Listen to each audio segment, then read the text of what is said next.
Hello बच्चों, चलिए प्रश्न को पढ़ते हैं और समझते हैं। a माइनस आयोटा बी बटा a प्लस आयोटा बी बराबर 1 प्लस आयोटा और बटा 1 माइनस आयोटा हो तो सिद्ध कीजिए कि a प्लस बी बराबर क्या है, 0 है। तो इस कथन को हमें सिद्ध करना है।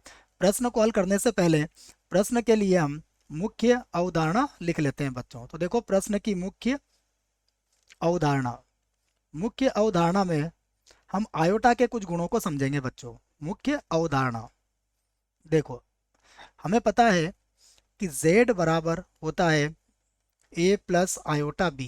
यह एक सम्मिश्र संख्या होती है और यहाँ a और b दोनों क्या होते हैं, वास्तविक होते हैं बच्चों। ठीक है, अब देखिए यहाँ पर जो आयोटा होता है वह क्या होता है।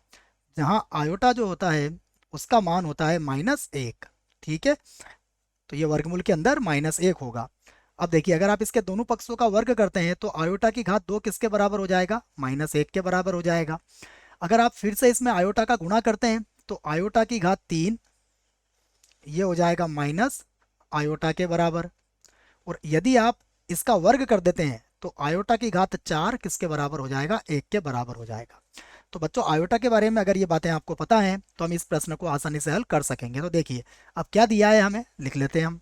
तो हमें दिया है, देखो हमें दिया है a माइनस आयोटा बी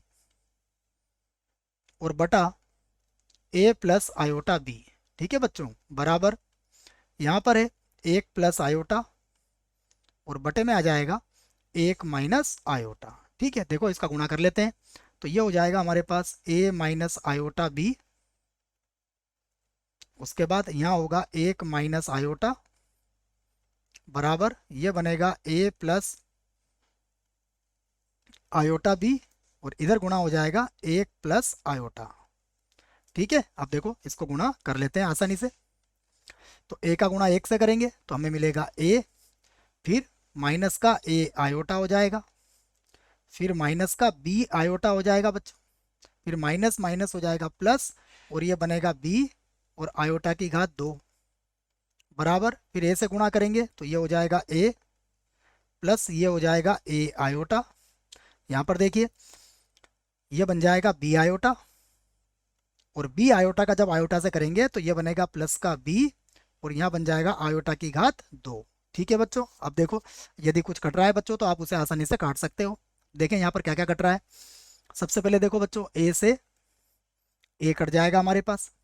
दूसरा देखो, b आयोटा की घात 2 से b आयोटा की घात 2 कट जाएगा। देखिए, अब हम क्या करते हैं, सभी को बराबर के एक तरफ लेके आ जाते हैं। देखो, तो ये जो माइनस का a आयोटा और माइनस का b आयोटा है इसे बच्चों बराबर के एक तरफ में लेके आऊंगा। तो देखो ये क्या बन जाएगा, यहाँ पर था मेरे पास a आयोटा प्लस का b आयोटा और बराबर के इधर लाने से फिर से आ गया मेरे पास a आयोटा और प्लस का b आयोटा बराबर क्या हो गया, 0।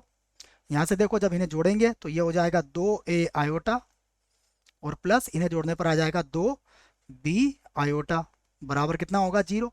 यहाँ से देखो मैं 2 आयोटा को कॉमन ले सकता हूँ तो ये होगा मेरे पास a प्लस बी बराबर 0।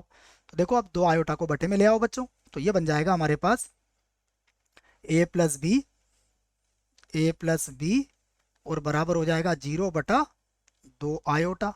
हमें पता है बच्चों कि 2 आयोटा ये जो है कभी भी 0 नहीं हो सकता है क्योंकि आयोटा का मान वर्गमूल -1 होता है। इसका मतलब ये हुआ कि 0/2 आयोटा किसके बराबर हो जाएगा, 0 के बराबर हो जाएगा। तो a प्लस बी बराबर कितना आ गया, 0। तो हम लिख सकते हैं सिद्ध हुआ। यही हमें सिद्ध करना था। देखो तो सिद्ध हुआ। आशा करता हूं बच्चों आपको इस प्रश्न का उत्तर समझ में आया होगा। धन्यवाद।